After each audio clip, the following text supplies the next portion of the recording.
សូមជូនរឿងស្វានិងកណ្ដឹងប្រាសាទនៅលើភ្នំតូចមួយ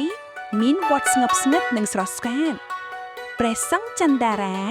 តែងតែបោះសម្អាតទីធ្លាវត្តរៀងរាល់ព្រឹកលើដើមឈើជិតកណ្ដឹងមានស្វាតូចម្នាក់ឈ្មោះសុវណ្ណរស់នៅសុវណ្ណចូលចិត្តលេងនិងស្វែងរកអ្វីថ្មីៗជានិច្ច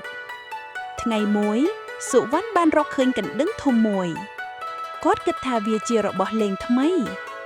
ដងដងសំឡេងលាន់ឮទូទាំងភូមិសុវណ្ណសើចយ៉ាងរីករាយសំឡេងកណ្ដឹងធ្វើឲ្យអ្នកភូមិភ្ញាក់ពីដំណេកអ្នកយាយស្រីមុំភ័យខ្លាចយ៉ាងខ្លាំងក្មេងតារាចេញមកមើលដោយសំណួរព្រះសង្ឃបានហៅសុវណ្ណមកជិតកណ្ដឹងនេះគូប្រៅពេលមានការចាំបាច់ប៉ុណ្ណោះព្រះអង្គមានព្រះបន្ទូលសុវណ្ណគិតថាគាត់នឹងឈប់លេងប៉ុន្តែមួយថ្ងៃក្រោយសុវណ្ណភ្លេចព្រះបន្ទូល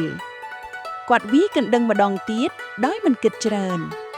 ថ្ងៃមួយពពកខ្មើយបានបក់មកខ្យល់ខ្លាំងធ្វើឲ្យដើមឈើធំមួយរលំផ្លូវទៅភូមិត្រូវបានបិទអ្នកភូមិមិនទាន់ដឹងពីគ្រោះថ្នាក់ទេក្មេងតារាមើលឃើញដើមឈើកំពុងផ្លាស់ទីគាត់ភ័យខ្លាចយ៉ាងខ្លាំងសុវណ្ណឃើញគ្រោះថ្នាក់លើកនេះគាត់មិនលេងទេគាត់វាយកណ្ដឹងយ៉ាងខ្លាំងដើម្បីព្រមានអ្នកភូមិអ្នកភូមិឈប់តាន់ពេលព្រះសង្ឃញញឹមដោយមោទនភាពសុវណ្ណបានជួយសង្គ្រោះគ្រប់គ្នា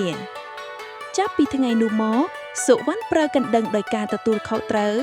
គាត់ក្លាយជាអ្នកថែរក្សាវត្តព្រោះទេពកោសល្យត្រូវប្រើនៅពេលត្រឹមត្រូវនេះគឺជាមេរៀនសម្រាប់កុមារទាំងអស់